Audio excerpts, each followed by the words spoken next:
Well, it goes deep.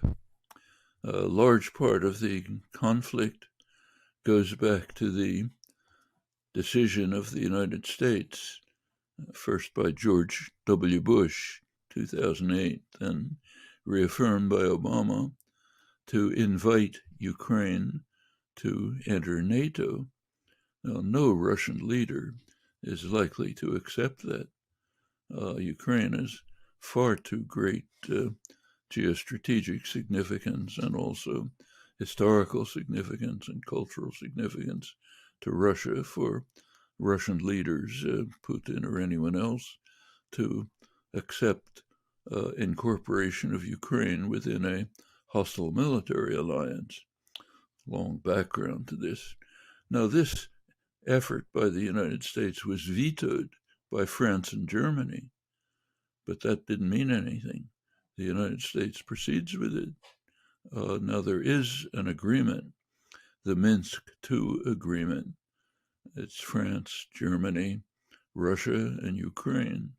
If the terms of that agreement were implemented, the crisis would be dampened. It probably would not be taking place.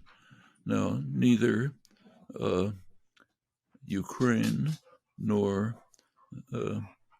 Donbass, the Russian region, have implemented the agreement.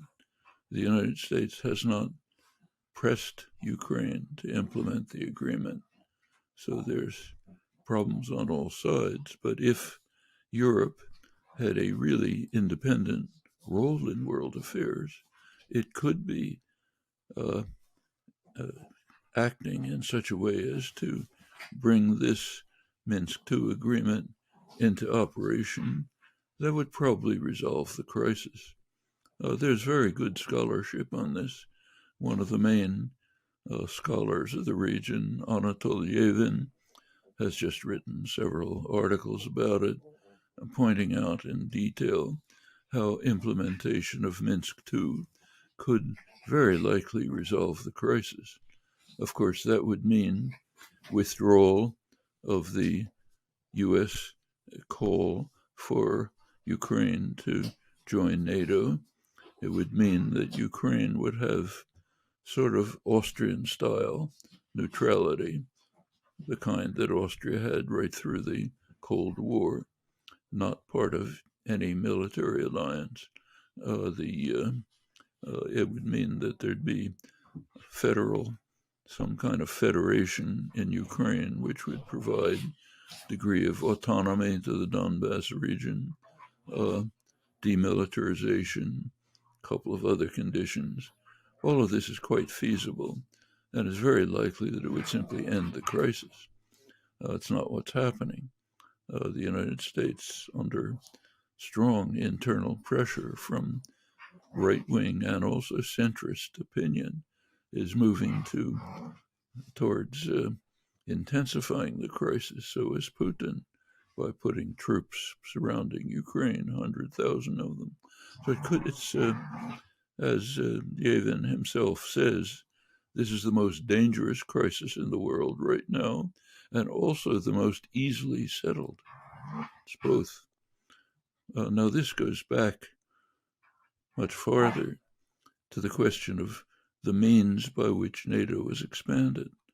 You go back to the collapse of the Soviet Union, there were several conceptions of how the Eurasia region should be organized.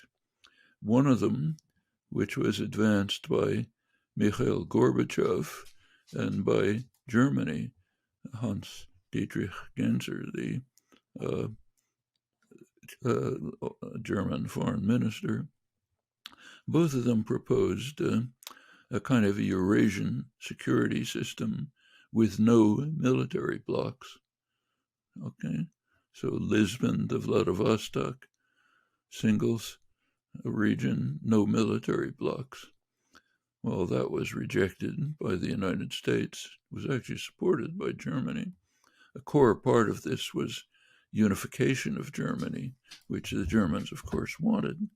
And the question was how this could take place.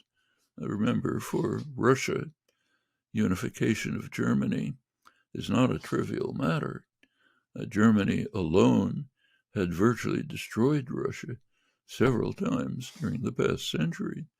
So for Russia to agree, as Gorbachev did, to agree to allowing Germany to be unified within NATO, hostile military alliance, was quite a concession. But there was a condition. Condition was that NATO would not expand to the east. The phrase that was used was not 1 inch to the east. That meant East Germany. Nobody was contemplating broader expansion, at least in public. Maybe privately they were.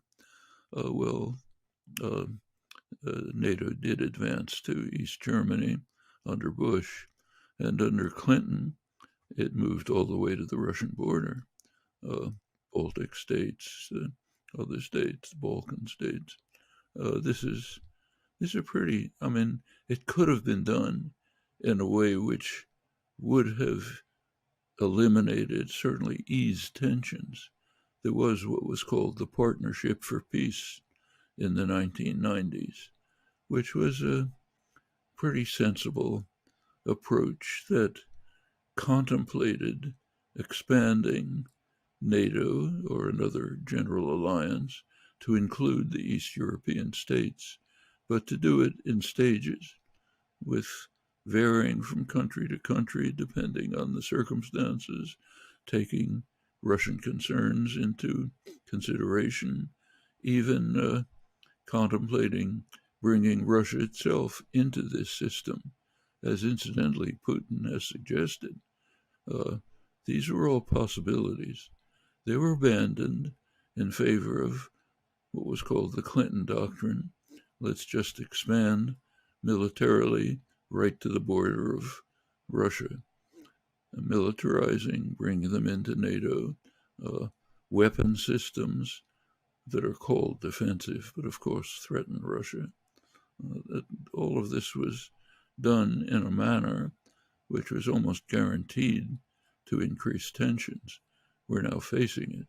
Ukraine is a central part. And what's happening, as Levin correctly says, is extremely dangerous, but also has a solution, one in which Europe would play a central role. But that, of course, requires that Europe take up the option, which has always had, to become an independent force in world affairs. Europe has that option. It's rejected it. It's chosen to be subordinate to the United States. And as long as Europe does that, we'll be in serious danger.